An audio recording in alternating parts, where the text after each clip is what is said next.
Hi friends, నా పేరు Aishwarya. Welcome to Aishwarya story world.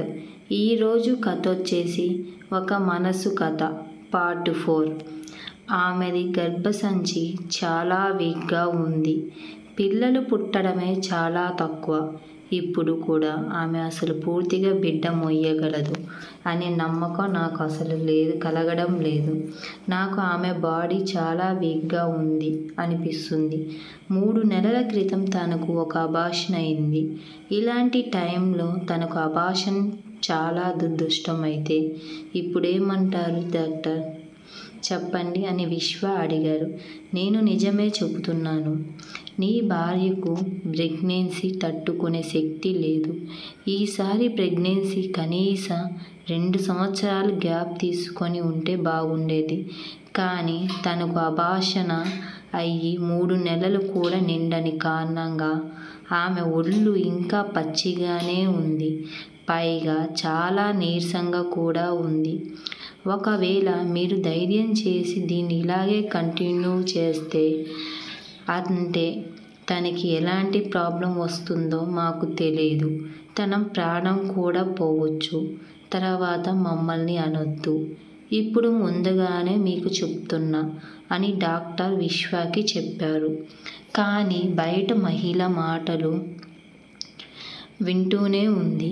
పాపం మహి కూడా గుండె పడేసినంత బాధ కలిగింది. కానీ వస్తున్న కన్నీటిని ఆపుకుంటూ తన భర్త పరిస్థితిని తలుచుకొని కుమిలిపోయింది. ఇంటికి మరో వారసురాలు వస్తుందని ఎంతో సంతోషించిన తన భర్త ముఖం ఇప్పుడు కన్నీరు మునిగిపోయాడు. ఈ విషయం నా భార్యకు నేను ఎట్లా చెప్పాలి, నాకు అర్థం కావటం లేదు అని తన బాధను కంట్రోల్ చేసుకొని ముఖం పైకి తెచ్చుకొని బయటికి వచ్చాడు. విశ్వ వైపు ఆందోళన చూస్తుంటే మహి బయటపడాల్సిన పనేమీ లేదంట డాక్టర్ గారు చెప్పారు. వెంటనే నర్సు కూడా రేవంత్ని తీసుకొచ్చాడు. మనం ఇంకా బయలుదేరదాం, రేవంత్ కూడా వచ్చాడు అని విశ్వ చెప్పాడు. డాక్టర్ గారు చెప్పినంత నేను వింటూనే ఉన్నానండి అని చెప్పింది. మహి భర్త కళ్ళల్లోకి చూస్తూ విశ్వ ఏం మాట్లాడాలో అర్థం కాక అట్లా నిలబడి చూస్తున్నాడు. మీరు భయపడకండి, నా కడుపులో ఉన్న నా బిడ్డకు ఏమీ కాదు అని చెప్పింది మహి. కానీ పెద్ద ప్రాణానికే ప్రమాదం అని చెప్పిన డాక్టర్ మాటలు విశ్వ చెవిలో మారుమోగుతుంటే పిచ్చెక్కిపోయింది. విశ్వకు ఇంతలో నర్సి వచ్చి మహి వాళ్ళకు అప్పగించు, వీడు చాలా యాక్టివ్గా ఉన్నాడు. వీడికి కొత్త పాత ఏమీ లేదు. అందరితో చాలా కలిసిపోతాడు. బాగా ఆడుకున్నాడు. అందర్నీ నవ్విస్తున్నాడు అని డాక్టర్ చెప్పింది నర్సుకు. థ్యాంక్స్ అండి, వీడిని ఇంత జాగ్రత్తగా చూసుకున్నందుకు అని చెప్పి ఆమె చేతికి డబ్బులు ఇవ్వబోయాడు. అయ్యో, ఇది అంతా ఏమీ వద్దు సార్. ఇక మీరు ఎప్పుడు ఇక్కడికి వచ్చినా రేవంత్ని నాకే అప్పగించాలి అందిరా. Revanth bye bye, Revanth bye bye, టాటా నవ్వుతూ మంచిగా చెప్పాడు. రేవంత్ కూడా తన చిన్ని చేతులతో ఆమెను టాటా చెప్తుంటే చాలా సంబరిపోయింది. ఆలోచనలలో పడ్డాడు. మహి అబార్షన్కు ఒప్పుకునేలా కనిపించడం లేదు. ఒక్కసారిగా ఈ సమస్యతో ఇంటి వాతావరణం వేడెక్కింది. కానీ మహి అబార్షన్కు ఒప్పుకోకపోవడంతో మొదటిసారి మహి మీద కోపడ్డాడు విశ్వ. నేనెప్పుడు విశ్వాన్ని ఇలా చూడలేదు. కానీ ఏం చేద్దాం, అందుకే కళ్ళు నిండా నీళ్లు తిరిగాయి తనకు. కానీ ఎలాగో మనిషిని విధించపరచడానికి మీరు ఆలోచన నాకు ఇచ్చిన మాటను మర్చిపోయారా అని అడిగింది. దీనంగా ముఖం పెట్టి మహి బాధ పడుతుంటే అలా చూస్తూ తట్టుకోలేకపోయాడు విశ్వ కూడా. అందుకే తనతో పాటు కలుపుకుంటూ తన్ను నవ్వించడం బాగా స్టార్ట్ చేశాడు విశ్వ. మహి నవ్వుతుంటే, నాకు ప్రాణం. నీ పెళ్ళిలో పెద్దల ముందు, వేదమంత్రాల ముందు ఏదో సాధ్యం అన్నట్లు ప్రమాణం చేయడం కాదు. ఇప్పుడు మనస్ఫూర్తిగా మాట ఇస్తున్నాను. నాకు ఎంత కష్టం వచ్చినా, ఎంత నష్టం కలిగినా, నా మనసులో వేదన నుండి నిన్ను కృంగిసించినా, నా ప్రాణం పోయేంత వరకు నిన్ను వదిలిపెట్టను అని మహితో అన్నారు. చెయ్యి వేసి మాటించారు. ఇన్ని రోజులు అలాగే కూడా నడుచుకున్నాడు. కాదని నేను అనలేదుగా. పైగా ఈ మాటను మీకు ఎప్పుడు గుర్తు చేసే ప్రయత్నం కూడా చేయలేదు. అందుకే ఇన్ని రోజులు మాట పక్కన పెట్టి, ఈ ఒక్కసారి నా మాట వినండి. నాకండి చాలు. మహి కంటతడి పెట్టుకుంటూ లేదు. ఈ విషయంలో మాత్రం నువ్వు చెప్పినట్లు చెయ్యలేను. ఒకవేళ అలా చేస్తే పెద్ద ప్రాణానికే ప్రమాదమని డాక్టర్ గారు చెప్పారు కదా మహి. నా మాటను అర్థం చేసుకొని నీ ప్రాణాన్ని నేను రిస్క్లో పెట్టలేను. ప్లీజ్ అండి, నేను ఇలాంటి పని నేను చెయ్యలేను అని మహి విశ్వతో న్యాయంగా ఉంది అని చెప్పాడా? చెప్పు. నాకు ఏం కాదండి. అనవసరంగా మీరు ఏదో ఊహించుకుంటున్నారు. ప్లీజ్ నాకు ఇంకే చెప్పే ప్రయత్నం చెయ్యకండి మీరు. నేను సంతోషంగా ఉండాలని మీరు భావిస్తే నా మాటను మన్నించండి. తీరాల్సిందే అని గట్టిగా చెప్పింది మహి. నేను ఏం చెప్పినా వినే పరిస్థితిలో లేదు డాక్టర్. ఎలాగో 2-3 రోజులు టైం కూడా ఇచ్చారు. ఈలోగా ఆ దేవుడే ఏదో ఒక దారి చూపకపోవడం అనే తన మనసులో అనుకున్నాడు. విశ్వ భార్యని ప్రశాంతంగా ఉండమని, తన అనుమతి లేకుండా ఎలాంటి పిచ్చి ప్రయత్నం తీసుకోనని అని మాట ఇచ్చాడు విశ్వ.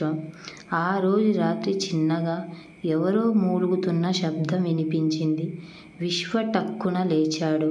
తన పక్కన రేవంత్ ప్రశాంతంగా పండుకొని ఉన్నాడు. ఆ పక్కన మహి కనిపించడం లేదు. అరే, మహి ఎక్కడికి వెళ్ళింది అంటూ ఇంతలో మళ్ళీ ఎవరో మూలుగుతున్న శబ్దం వినిపించింది. ఇంత రాత్రివేళ బాధగా మూలుగుతున్నారు. ఒకవేళ మహీనా? ఈ ఊహ రాగానే ఇక్కడ అందరికీ ఒక్క క్షణం నిలవలేకపోయాడు. విశ్వ మహి మహి మహి అంటూ హాల్లోకి వచ్చాడు. అక్కడే సోఫాలో కూర్చొని కడుపు నొప్పితో పట్టుకొని బాధగా సాగింది. కప్పుకున్న దుప్పటిని పైకి తొలగించి పైకి లేచాడు. ఇంతగా మళ్ళీ ఎవరో మూలుగుతున్న శబ్దం వినిపించింది.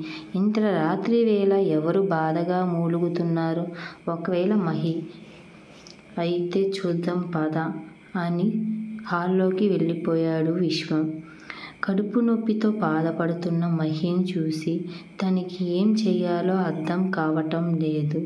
విశ్వ లేదండి, ఉన్నట్లుండి కడుపు నొప్పితో స్టార్ట్ చేయింది.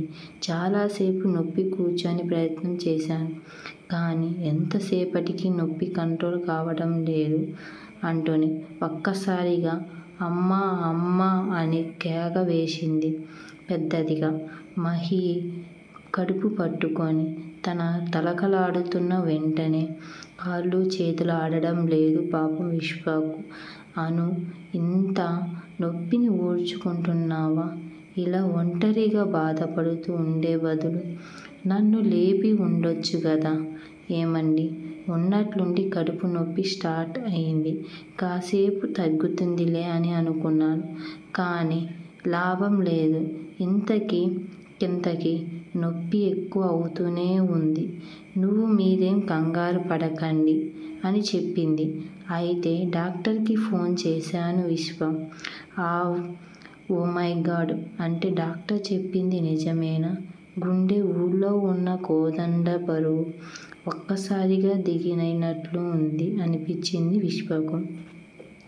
మనసులోని దేవుడికి దండం పెట్టుకొని సంతోషంగా డాక్టర్ ఇటువైపు పరుగు తీశాడు.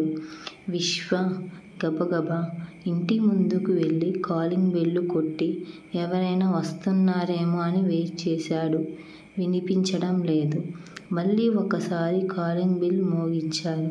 కానీ ఈసారి మాత్రం కాలింగా ప్రెస్ చేసే ఉంచాడు.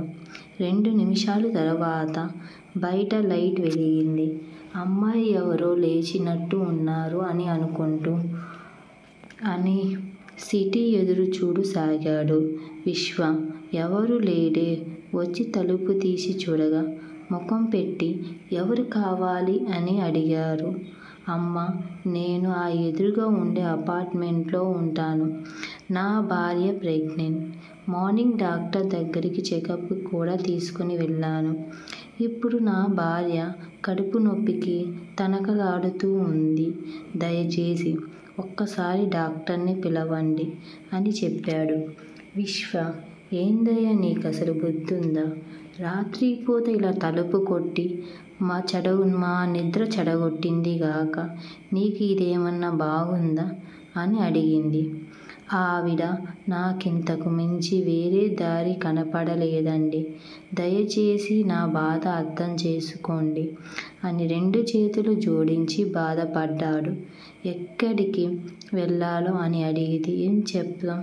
వెళ్ళేటప్పుడు ఫలానా చోటుకి వెళ్తున్నానని ఏం చెప్పుతాం? ఏందండి అని అడిగింది. ఒకవేళ హాస్పిటల్లో ఉంటారేమో అని తన మనసులో అనుకున్నాడు. ఆవిడకు ఒకసారి ఫోన్ చేసి చెప్పమ్మా, నేను మాట్లాడుతున్నా అన్నాడు. ప్రాణం తీసేంత బాధ కలుగుతుంది. రేపు ఉదయాన్నే ముందుకు మీరు వెళ్ళండి. ఆమె వస్తుందేమో చూడండి అని చెప్పాడు. ఇలాంటి మరిన్ని వీడియోలు కావాలంటే మన ఛానల్ని సబ్స్క్రైబ్ చేసుకోండి ఫ్రెండ్స్.